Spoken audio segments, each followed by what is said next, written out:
Does anybody actually like Valentine's Day? Give me the show of hands. Who actually likes it? There's a few of you. Okay, almost half. That's impressive. That doesn't get the Zoom people. There's probably a Zoom bias about this. Did you make Valentine's Day for other kids in your class growing up in school? Is this? I don't know how old this tradition is. No, not in Germany. Yeah. I remember the anxiety of who was going to give a Valentine to whom, and who got the handmade one versus just the cardboard cutout with the pictures of superheroes saying something cheery on it, and then those terrible little candy. I mean, they're disgusting, the little candies that have the messages, and how many of those and which one of those you gave to whom, and it all seemed fraught and overwhelming to me. I stuck to the Teenage Mutant Ninja Turtles, cut out all the Teenage Mutant Ninja Turtle little cardboard cards, gave one to everybody. In Henry's class this year, it's not even, you don't make different things for different people. In fact, you don't even tell the teacher who each one is for. They need to all be free of names. Just say, from Henry. So I think to make it easier to hand out, just pass around.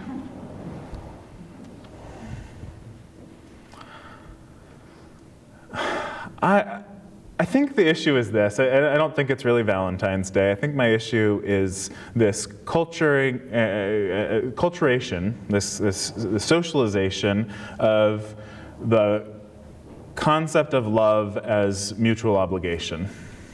Love as a way of living in which I do something for you because you're going to do something for me. We pass out the same card to everybody and make sure you don't forget anyone in your class. And I went digging because that's what I try and do when I'm struggling with something. And so I went digging for Valentine's Day. Where does it come from? Who's Saint Valentine? You might know this already. There is no Saint Valentine. Or there is, as much as there is any of these. He's somewhat like Jesus of Nazareth. There's probably a few different people who we refer to when we tell these stories. But one of the stories is really great. The story, you might know this story, in the 200s. The 200s is when Christianity was early, young, and still a ragtag cult of the oppressed. It was before the Council of Nicaea, where our Unitarian guy Arius was famously defeated, and we ended up with the Trinity. And really, the most important thing that happened was Christianity became the dominant religion of the empire, the official religion of the empire. But 100 years or so before that, there was a war going on. There always seems to be a war going on, right? Empire requires war. It requires war as a reason to enforce this relationship of mutual social obligation. Because if there's something scary out there that you need to be protected from, then you need empire. You need to comply your life with empire. And I'm trying to come up with something about the cell phone and empire, but I just love what Thich Nhat Hanh, who we heard from already this morning, whenever a cell phone would go off, he would say, I just always think of it as another meditation bell, calling me to mindfulness. So empire,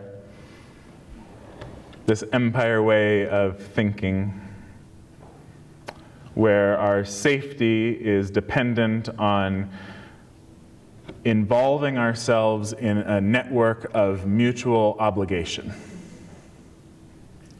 conforming our identities ourselves to that.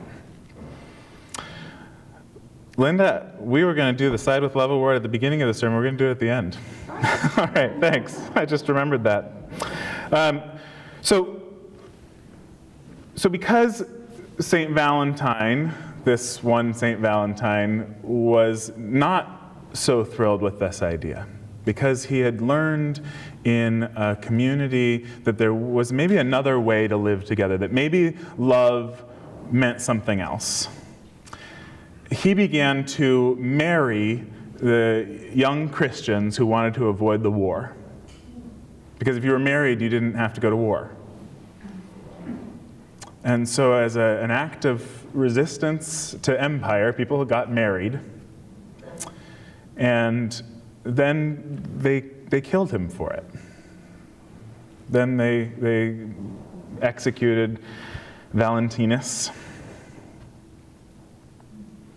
because that kind of love is a threat to the order of empire, right?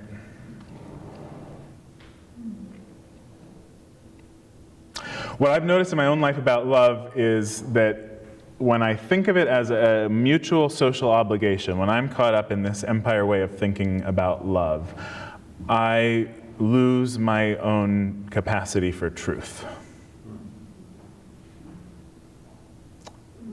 Mutual obligation pulls me away from truth. What do? I lie. I'm not talking about lying like, coming up with a fabrication that I'm prepared to tell. I'm talking about, pardon my whatever, bullshit, right? I bullshit people. I dwell up in my head and pretend that I'm telling the truth when really I'm skirting around it. I find a way to live in a story that I think will keep me safe. I learned early on, this is what's going to keep me safe. Withhold what's really going on, what I'm really feeling, what I really know to be true. It's dangerous, it's too dangerous to share that because it will be a threat to this web of obligation that I've been promised, if I uphold, will keep me safe. So I'm trying to stop, and I'm terrified. I'm terrified of the risks that it's entailing. I'm terrified of not keeping people happy. It works. I've got really good bullshit. You all love my bullshit. My family loves my bullshit. Everybody loves my bullshit. So why wouldn't I keep doing it? It's so scary. I'm so terrified. But I want something more than I want safety. I want something else more than I want safety. There was a youth group I served in Rochester who had very clearly said in their covenant, all our youth groups, we make covenants like many of our congregation, and the covenant said, safety third. They were so sick of hearing safety first all their lives. I don't know what number 1 and number 2 were. I don't think they even knew what first and second were. They just knew that safety was third. Because we don't need more safety. Especially those of us living in a place like this, coming to a church like this. What we need is aliveness. What we need is to be in direct encounter with life in a real and honest way. So that's what I'm working on. That's what I'm scared of. And I'm expecting to screw it up. So just, let me know how, I guess.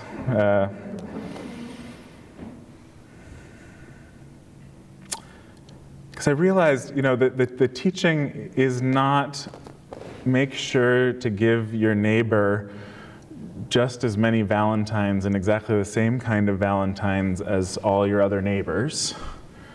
And make sure you get the same number yourself. It doesn't say to have and to hold, to love and to cherish, and to keep tabs on how close to 50-50 every moment is going.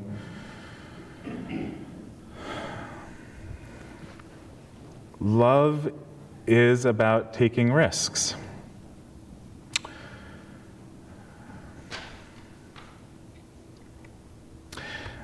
There's a really exciting thing that's going to happen on Tuesday. I'm so grateful for Linda and so many folks with our Marin organizing committee, folks here in our congregation, folks all around Marin who've been putting in hours and hours of work, and allowing me the opportunity to show up and look shiny and talk to people, because I really like doing that.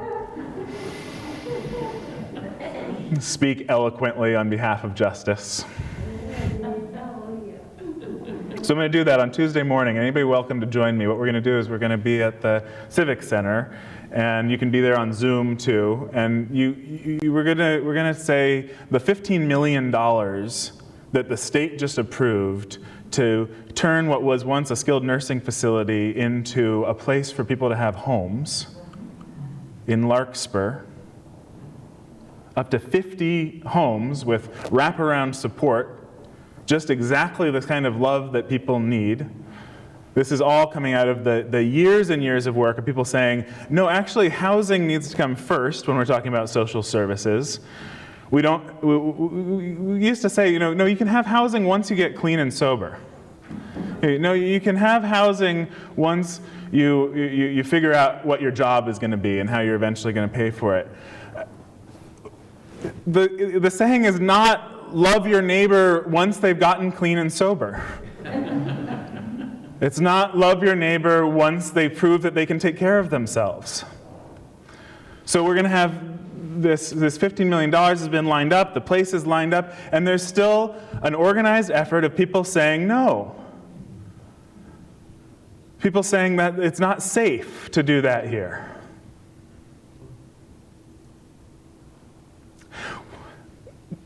These people don't need more safety. They need our love. They need aliveness. They need 50 people who've been living on the streets and know something about life that they don't know to live in their neighborhood and show up and be available for relationships with them.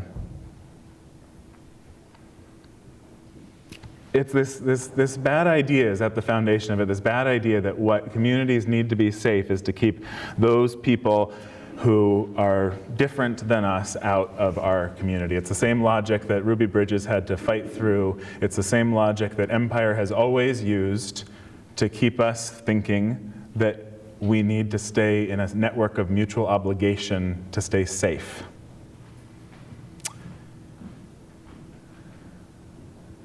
And the same call, the same spiritual call has always been true to love. That love, to taking the risk of love, is the way out. There was I was trying to figure out how did I learn this? How do I know? I don't feel. I've never. It's been a long time since I've felt unsafe around somebody living on the street, and part of it I know is that I'm big. This helps with the bullshit.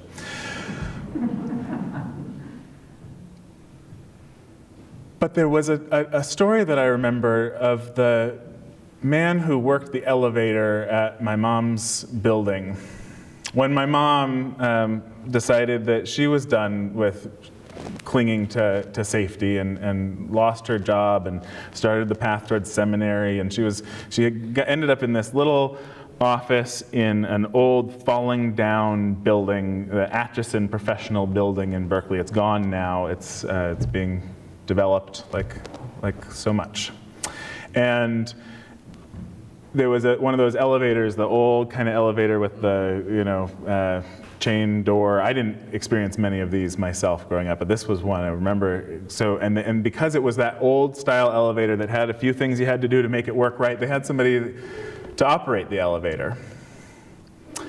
And operating an elevator in 2002 or whenever this was is not actually a job that pays you to live. So I don't remember his name, but he slept somewhere in the building, might have popped around from office to office when they weren't in use. Years later, I ran into him one time when he was asking for money outside of the theater. I was on my way to a show at Berkeley Rep, and I didn't have any money to give him, but I offered him a ticket to see the show. I had an extra ticket, so I gave it to him, and he came and saw the first half of the show and didn't like it or whatever and left. But I was trying to figure out why did that why wasn't I worried about that? Why was that okay? And I realized it's because the way I saw my mom treat him. I saw the relationship I saw my mom build with him over years of visiting her at her office made me know that I was safe, that I didn't need to fear being in a real relationship with somebody who is different from me. The most inspiring thing I saw when I first came to start working with you all was those little posters and magnets that the Marin Interfaith Council got spread around everywhere. Love lives in Marin. And I think that that's been one of my questions: is how does love live in Marin? How does it live in Marin? Is it a cute thing to say? Is it something that we say in response to a hate crime happening somewhere else, which is where it first came from, or is it something that we practice every day in our lives? So that's what I'm working on. The place where we've had the most success as a faith community in working on taking risks on the side of love is the place where our Side with Love movement came from. Thanks for wearing the yellow shirts. It used to be standing on the side of love, and that came from a moment in Bill Singford's office. He was the UUA president at the time, and someone called up to say, where are you standing on this gay marriage issue? You know, people there's this and that and so on. And he said, well, we're standing on the side of love. We had an amazing, rapid success standing on the side of love. And marriage equality is now the law of the land. I remember crying in my car on a road trip when I heard the Supreme Court decision.